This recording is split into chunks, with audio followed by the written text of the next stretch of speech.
తన నిర్ణయాన్ని మార్చుకొని చింత వల్ల వేదనకు గురయ్యి తన వీరత్వాన్ని తగ్గించుకొని ఆలోచనలో మార్పు వల్ల ఒక సామాన్యమైన మానవునిలాగా వెలిపించటం వల్ల ఈ యొక్క గీత అనే మహత్తర గ్రంథం జ్ఞానం ఉద్భవించడం జరిగింది. శ్రీకృష్ణ పరమాత్మ యొక్క అనుగ్రహం వల్ల వారి స్వతహాగా వారి వాక్కుల ద్వారా సర్వులకి అందించటం జరిగింది. అలాంటి ఆ సందర్భం అర్జునుడికే విషాదం రాకపోతే ఈ గీత మరి పుట్టేదో లేదో తెలియదు.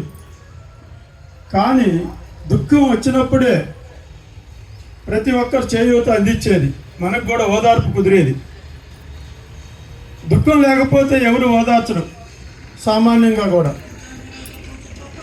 అలాంటి స్థితిలో అర్జునుడికి ఈ దుఃఖం పట్టుకున్న దుఃఖం నుంచి బయటపడాలి అంటే అతనికి ఏదో రకంగా ఉపశమనం ఆయన విషయాలను చెప్పంది తప్పక శ్రీకృష్ణ భగవానుడు ఆ సందర్భంలో గీతని ప్రబోధించడం జరిగింది. అలా ప్రబోధించబడిన గీత ఇప్పటికి 5000 సంవత్సరాల నుంచి మనందరం దాన్ని ఆలోచించి ఆచరించి ఆ జ్ఞానాన్ని పొంది దానికోసమై దాన్ని తెలుసుకోవడం కోసమై ప్రయత్నం చేస్తూ ఉన్నాం. ఎవరు ఎంత తెలుసుకున్నా అది తక్కువే. ఎందుకంటే ఒక్క శ్లోకం చాలు, జీవిత సత్యం మొత్తం దాంట్లో ఇమిడ్చి ఉన్నది. అలాంటి గీతాసారాన్ని మనం తెలుసుకునే ప్రయత్నంలోనే ఈ యొక్క కార్యక్రమాన్ని ఆ మహనీయుల్ని గుర్తు చేసుకోవటం కోసం ఈ యొక్క కార్యక్రమాన్ని ఇలా నిర్వహించుకోవటం జరుగుతుంది. కావున ప్రతి ఒక్కరు కూడా ఆ గీతా జ్ఞానామృతాన్ని ఆస్వాదించి ఆ యొక్క మహనీయ మహానుభావుడు ఎందు నిమిత్తం చెప్పింది గీతా అమృతం యొక్క సారాన్ని ప్రతి ఒక్కరు పొందేలా అందించబడింది. ఈ గీతని ఆ రోజు యుద్ధంలో అర్జునుడు తన బంధువర్గాన్ని, స్నేహితుల్ని, తోబుట్టువుల్ని ఇలా బాంధవ్యాలతోటి ఉన్న ఎదుటి వైరి వర్గాన్ని చూసి మనసు చెలించి ఆ యొక్క ఆలోచనలో దీనత్వం ఏర్పడి తాను ఒక విధమైన విషాదానికి గురి కావటం వల్ల మహనీయ మహాత్ముడైన శ్రీకృష్ణ పరమాత్ముడు ఈ గీతామృతాన్ని ప్రబోధించడం జరిగింది.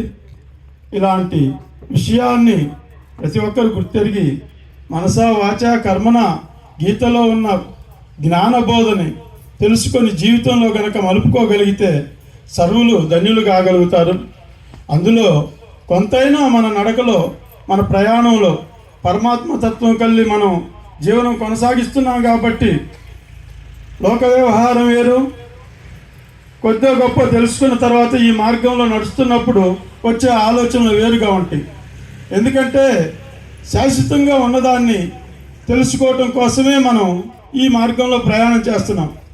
ఏది శాశ్వతమైనది, ఏది అశాశ్వతమైనది అని గుర్తెరగాల్సిన విధానం ఇందులో ఉంది.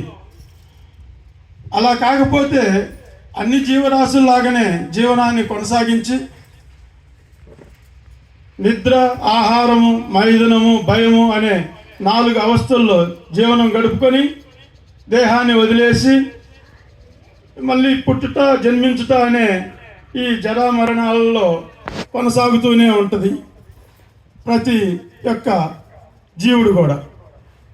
అలాంటి స్థితి నుండి బయటపడటం కోసమే ఈ జ్ఞాన మార్గము, ఆధ్యాత్మిక మార్గము, ఆత్మ యొక్క విధానాన్ని గుర్తెరిగే ఈ ప్రయాణం. ఆత్మ శాశ్వతమైనది, సత్యమైనది, అది ఎల్లప్పుడూ ఉండేదే. అది ఈరోజు ఉన్నది, రేపు లేదు అంటానికి లేదు. వస్తూ పోతూ ఉండేది శరీరాలు, దేహాలు మాత్రమే. దేహి శాశ్వతమైన వాడు.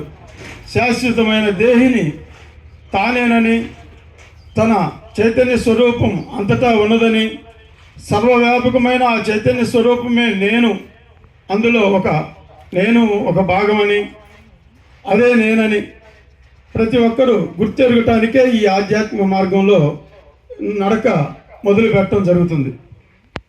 అలా ఈ ప్రయాణం చేసే దాంట్లో అనేక ఒడిదుడుకులు వస్తాయి. గ్రహింపులో కొంచెం ఎక్కువ తక్కువలు ఉంటాయి.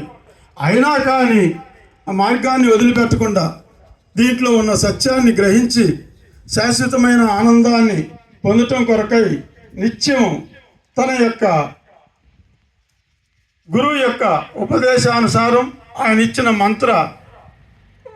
మంత్రాన్ని స్మరిస్తూ, అలాగే లోకంలో వ్యవహారంలో ఉన్న ఒడిదుడుకుల్ని గుర్తెరిగి వాటిని సరిచేసుకుంటూ జీవనోపాధిలో ముందుకు నడవటమే దీనికి మూలమైంది. కనుక ఇలాంటి మార్గాన్ని ఎంచుకున్న మీ అందరికీ కూడా నా హృదయపూర్వక ధన్యవాదాలు తెలియజేసుకుంటూ, నాకు ఇచ్చిన అవకాశాన్ని విరమించుకుంటూ